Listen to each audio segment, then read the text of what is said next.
Let's talk to Lee Anderson, who's a man who's Conservative MP for Ashfield, of course, a man who has called in the past for the migrant crisis to be sorted. He's now joined a group of MPs who call themselves the MPs of the Common Sense Group. Basically, 42 MPs and 6 peers. Their objective is to amplify the deep concerns of the people we stand for regarding the scale and nature of immigration. Very, very good morning to you, Lee. Welcome back.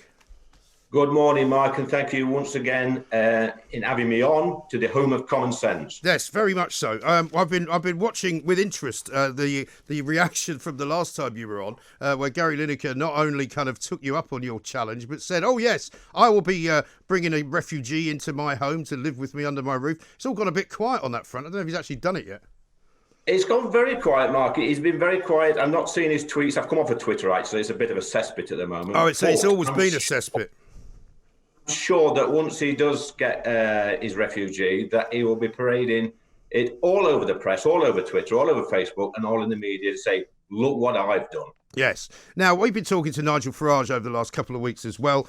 He alone has been very good in highlighting some of the problems that we face. But I've got your letter here in front of me, and it's very thorough. It's very interesting. Tell us briefly a bit about what it is that you're looking for the government to do. Well, let's just have some clarity first, Mike.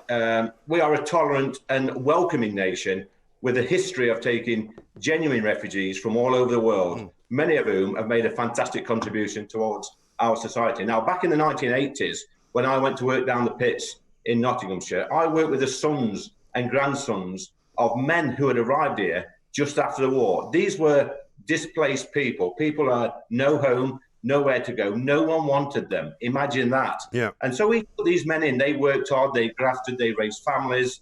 They put their roots down, knowing full well the place they had come from. And I'm incredibly proud of what we did all those years ago. But fast forward 75 years, and we still have displaced people all around the world that need our help. But they're not getting the same level of assistance because we've got these vile human traffickers sending illegal immigrants over the channel to claim asylum. And then, of course, once they get here, we've got the greedy lawyers who get their hooks into these people and delay and delay and delay and make it very difficult to send these illegal migrants back. And we've seen just in this morning's papers, Lee, stories of a plane that was due to take off to Spain yesterday, which I think included 23 migrants who were being removed from the country at the orders of the Home Office and Priti Patel specifically. The plane never left the ground because of these lawyers and these kind of last-minute applications to remain here. Well, exactly right. I mean, I know Priti is absolutely furious. I'm furious. The people in Ashfield are furious, and probably the vast majority of people in this country are furious about this. You know, our asylum system is obviously being abused, and none so more than with the greedy lawyers who, you know, drive about in the big flash cars, live in their big houses, raking in hundreds of thousands of pounds a year, taking advantage of this system. This system needs to be changed. And if we have got empty aeroplanes on the tarmac at this moment where illegal immigrants should have been on there, let's put some of these lawyers on the plane and send them back to a safe country. Yes, I think that's absolutely right. I mean, your letter states the United Kingdom's asylum system is unfit for purpose. And I think a lot of people, Lee, agree with you that, yes, of course we have to help people who are desperate, but most of these people coming do not qualify for refugee status, even under the rules dictated by the United Nations. Absolutely right, Mike. I mean, we need new legislation introduced into Parliament as soon as possible. We need a new bill that supersedes all this old case law, all these get-out clauses which the lawyers use, and things I want to see, like the letter says, is a strict time limit on the application. You know, when illegal migrants come and claim asylum, they should be accommodated by the Home Office and supervised by the Home Office to make sure that once they leave, they never return. And it also stops bogus claims as well. Right. And also, Mike, no claims should be accepted in this country if the illegal immigrant or alleged asylum seeker has passed through a same country. We need to stop this. We need to admit there is a massive problem in this country and stop messing about and say, you know what, these people have come through 6 or 7 safe countries, and we've got the Liberal left, we've got the Labour Party saying they will be persecuted if we send them back. Well, I'm sorry, if we send them back to France or Spain or Belgium or wherever they've come from, they should not be persecuted. No, and there's no reason to believe that they actually would be persecuted. And isn't it amusing as well that these are the same people, basically, Lee, who tell us that we live in a racist country, that we live in a very intolerant place where people have a terrible time if they're from a black and ethnic minority background. Whereas we've got thousands and thousands of people coming here from all over the world, thousands and thousands of miles, risking their lives because it's such a tolerant country. This is what I don't get, Mike. Yeah, we're called racist. Some of us are called fat racists. Yeah. Yes, I am fat. Yes, well, Neil Coyle has got a bit of history for getting himself into trouble on social media. He's very foul-mouthed. Unfortunately for me, he happens to be my MP. Well, funny you should say that, Mike, because actually I've written to Neil Coyle yesterday. I've invited him up to Ashfield to meet some of the old miners that I used to work with down the pitch, to meet us in a working club and explain to us, a lot of us ex-Labour voters, lifetime Labour voters, explain to us what he meant by that statement. Yeah. And I'm sure he will get a very vigorous response from some of my ex-mine workers in the Working Men's Club. Yes. So come on, Neil, put your money where your mouth is. Yep. Come up to Ashfield, let's have a go. Come on, Neil, come on. You've got to do that now. We may have to get in touch with him and pass on your felicitations. But I'm also interested in some of the statistics in your letter where you talk about the number of people who were granted asylum in the UK back in 2018 alone. 15,891 people. Japan, by comparison, also a signatory to the Refugee Convention, approved just 82 applications. Well, them figures alone, Mike, prove that we are a tolerant and welcoming nation. We do take our fair share. We are a country that cares. And I'm incredibly proud of our country and its history in taking refugees, for the last 100 years or so. So when people say to us we are a racist, intolerant company, I say that's a load of rubbish. Yeah. We do our bit. We absolutely do our bit. And as far as you're aware, Lee, and I know that this will be an issue for lawyers, I suppose, but what sort of success can you get from the lawmakers of this country? Can they change this law, and how soon can they do it? Well, I would like to see, hopefully I shall be banging on some doors next week with the Common Sense Group, obviously. I want to see a new bill debated in Parliament this year. We have to do this as soon as possible because... You know what, Mike? We can send the boats back. We can do the Australia thing. But, the channel's only 20 miles from France to England. It's very, very difficult to do that. What we need is a change in the law. So when people pass through a safe country and get here, we say, you know what? You've just been to France. You're going to have to go back there. Yes. Because what's interesting as well about the crossings is that they've stopped since the weather's got a bit more difficult, yes. Since the wind sort of got up and the channel got a bit more choppy. It's, the crossings actually ended because it's so easy to come when it's calm that it's almost like a sort of a conveyor belt, isn't it? Well, that's right.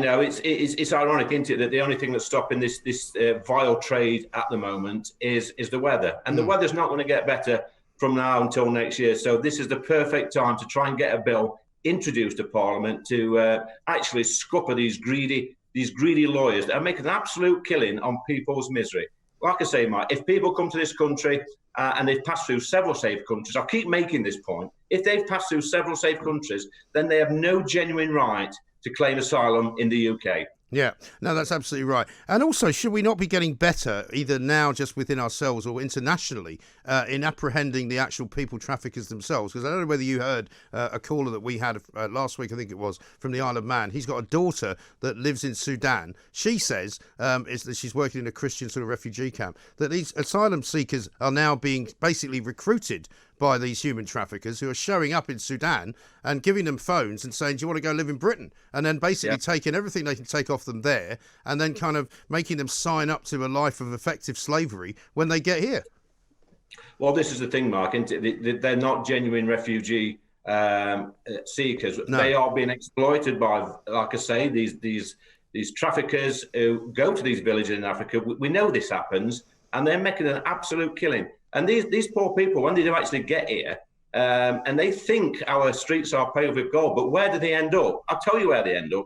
They end up in places like Leicester, working in sweatshops for about £2 an hour. Yeah. And what a life that is. Absolutely disgusting. Yeah. We need to cut the head off the snake. We absolutely do. And as far as the government's kind of tabling of motions and that kind of thing, are you able to get this put forward? Will it be introduced as a private member's bill? How do you see it happening? Well, I hope so. I'm meeting again with the Common Sense Group next week to discuss the way forward. Hopefully, I will get a bit of a say in the chamber next week. So please look out for that, Mike. I'm hoping to get my 10 penneth worth in. Yeah. So I would hope it's got to be this year. This is a priority. We need to get this sorted. We promised our voters we'd sort out immigration. We promised our voters that we'd sort out our borders. We need to do it now. Because there's no question, I'm hearing it a lot from our listeners here, Lee, that people put a lot of faith in Boris Johnson. One of the things they believed he would do was to sort out illegal immigration in this country, and he really does need to get to grips with that. Yeah, absolutely right. You know, this time last year, Mark, I was just an ordinary man on the street. I wasn't an MP. But I came to Parliament with lots of ideas and lots of thoughts. And my ideas and ideology hasn't changed, but my understanding of our Parliament and how the system has actually changed. It's very, very slow, like I said last time. But you know what? There is a will in Parliament with the Common Sense Group, and there's definitely a will in the country. We have to deliver on this, and I'm absolutely confident in Pretty. We have to back her. We'll get this sorted. Yeah, and a lot of people were very encouraged by your last appearance on this show, Lee. They said, "Oh, well, have you never heard of this guy before? You've just explained that you're a new MP. It might not be the first job you've had in your life, but listen, people are loving your enthusiasm. I think they're loving that you're wanting to do things that the people voted you in to do. And I think also people will like seeing that Parliament's back next week, because we've got this big ongoing kind of national debate about working from home. And I personally think we need to get back into the cities of this country. We need to get out of this idea that working from home is great because you get to spend more time with your family. You know, we need to support the economy, and I think people seeing MPs back at work will help. Exactly right, Mark. We have to lead by example. And just before we broke up for recess, it was evident in London that the city is it's on its knees at the moment. Nobody's going out, nobody's going to work, everybody's working from home. The cafes, the bars, the restaurants are all struggling. We need to get back. We need to get back to some sort of normality. We need to get the country going again, and we need to get that confidence so people go out there, spend a few quid. And you know what, mate? We've had enough of this pandemic now. Yeah. We're really sick to the back teeth of it. Let's get back to doing what we do best in this country. I think that's absolutely right. I mean, obviously, I can't speak for much of the country apart from what I hear from people that ring me. But what's Nottingham like at the moment? How is that sort of responding to the COVID problem? Well, I've not been into Nottingham since the pandemic started, but I can tell you in my own town, in Ashfield, that the high streets are starting to get back to some sort of normality. And actually, I think the cities have probably struggled more than the towns and villages, because people tend to stay at home, they're working from home, and the little shop on the street corner is actually doing a little bit better. So that's good for them. But you know what? We need to get back to normal.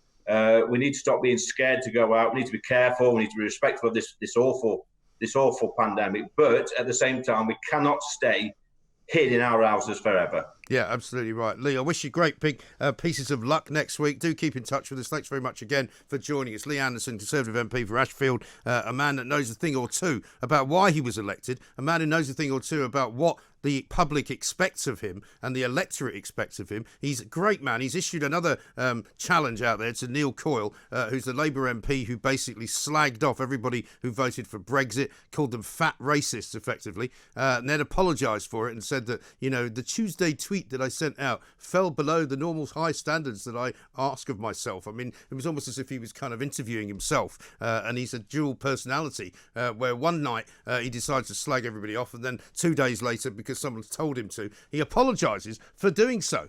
Well, that's the Labour Party in and out. That is the Labour Party through and through. That is the Labour Party's hypocrisy. They think that anyone who wants to disagree with them about leaving the European Union is a fat racist. That's great, isn't it? Well done, Neil Coyle. Well, you've been given an opportunity now to set the record straight. You've been given an opportunity by Lee Anderson to go up to Nottinghamshire to talk to some working class, real working class people, not the ones that you encounter, you know, in the sort of the library at the House of Commons. Proper working class people who used to go down the mines, who used to actually have manual jobs, who used to vote for the Labour Party, but who now have no intention of ever voting for the Labour Party again.